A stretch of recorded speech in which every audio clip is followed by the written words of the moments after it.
nous savons nettement que le Sénégalais a soif de vérité. Nous savons nettement et nous sommes conscients que si on apporte quelque chose de sérieux, quelque chose de balèze, de factuel sur la table, le Sénégalais est vraiment conscient. Et aujourd'hui, il commence à comprendre notre objectif et ils adhèrent au quotidien à ce projet. Mathieu, je pense que bëgg naa ci réponse bu concrète. Ouais, ça dépend de la question. Ndax ça va être une question directe. Ouais. Ndax pour le Grand Sénégal, dafa nekk un parti buy des dans l'opposition, wala comme dafay def comme les autres nañu def, créer un parti ou bien un mouvement pour aller rejoindre le gouvernement. Vous savez que notre parti politique, je pense que tonton Adnan, nous sommes un parti politique autonome. Là, on a discuté. Qui a pour ambition de briguer en 2029, de demander le suffrage des Sénégalais. Donc, nous ne sommes pas là pour dire que dañuy def lii, dañuy def lële. Non. Nous sommes là pour inviter les Sénégalais et les Sénégalaises à venir travailler ensemble, main dans la main, afin de faire face aux différentes problématiques et de solutionner. Nous sommes là pour apporter des solutions factuelles aux problèmes des Sénégalais. Rejoindre le gouvernement, rejoindre le président de la République. Comme le président de la République, nous sommes des Sénégalais. Nous prions pour qu'on réussisse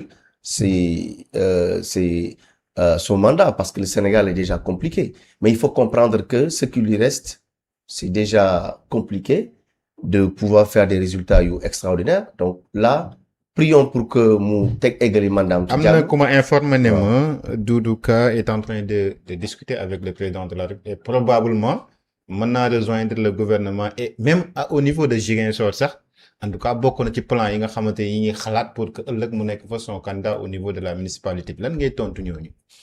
Bon, xam ngeen am politique yow yaa ma gën a xam, vous êtes en tant que journaliste, on entend de tout et de rien. Oui, c'est normal. Les gens vont parler, les gens vont chaque ku nekk dina joxe avion. Mooy lim la wax rek. Nous sommes tellement concentrés à travailler nuit et jour pour apporter benn plus-value dans la vie des Sénégalais. Pour aujourd'hui que le Sénégal nous reprendre son leadership au niveau de la sous-région et à l'international. Pour aujourd'hui jël ci agriculture fu mu teg yóbbu ko feneen. Pour aujourd'hui jël industrie bi fu mu nekk yóbbu ko fële. Pour aujourd'hui Casamance bi nga wax noonu. Casamance bi nga wax noonu fi mu jógee. C'est inadmissible. Après autant d'années juste Casamance fi mu nekk ba tey bu suba c'est inadmissible. Tout en sachant que les opportunités du jeex au niveau de la Casamance. Donc tous ces aspects font que les gens vont parler et c'est une minorité, hein. Et puis, je pense que les hommes politiques d'aujourd'hui, et je lance un appel, war nañu mëna am benn dayo bi nga xamné kenn dootul déglu cette manne fine, cette minorité qui a gangréné ce pays dans ses détails.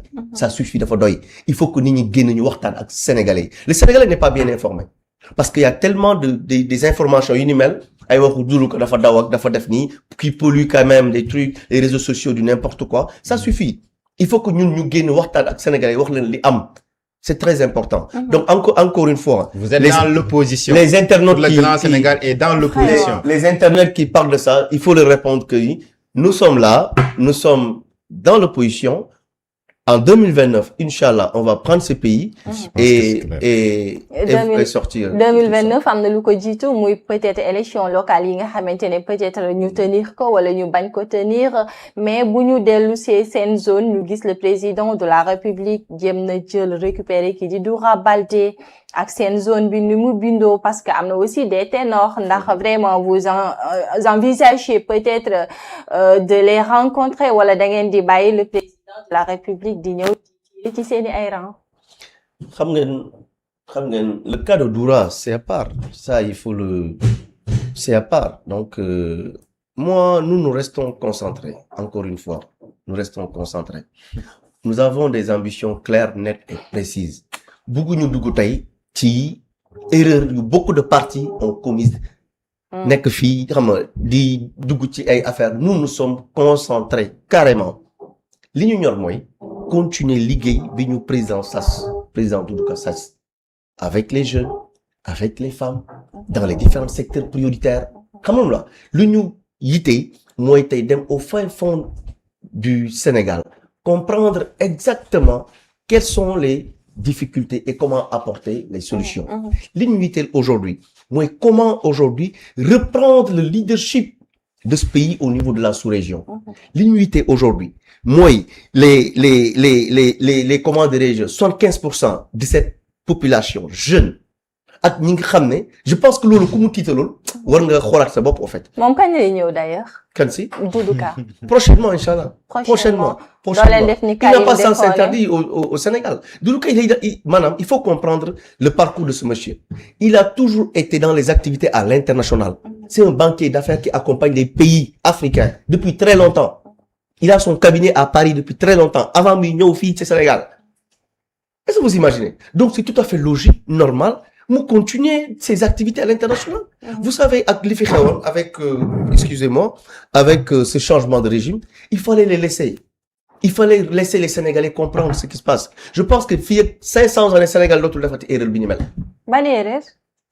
Le fait d'élire le président de la République. Non, c'est pas ça. Diomaye. C'est pas ça. C'est quoi exactement? C'est le fait de ramener ce parti politique dans ces histoires de Pastef, de Diomaye, de Sonko, tous ces histoires. Donc, aujourd'hui, non, xam nga, fi mu ne erreur mooy. Sénégalais balaa moo fal, dina nga teg kayit, xool xalaat. Gis nga les élections à venir. Élections yu neex la war a doon. Élection yu saf biir Sénégal. Non, c'est important. C'est important dama ne. Élection yu neex yu saf parce que le Sénégalais li fi xew durant ces dernières années c'est un mal nécessaire. ñaawlu nañ ko, mettitlu nañ ko, mais après yàlla buy defar day mel ni ko yàq. Il fallait que mu jaarale ñu fii ñu comprendre. ñu xam ni tey beneen nit dootul ñëwati Sénégal di teg day di wax ak je sais même pas quoi. Pour ñu fal la, tu vas poser des actes clairs.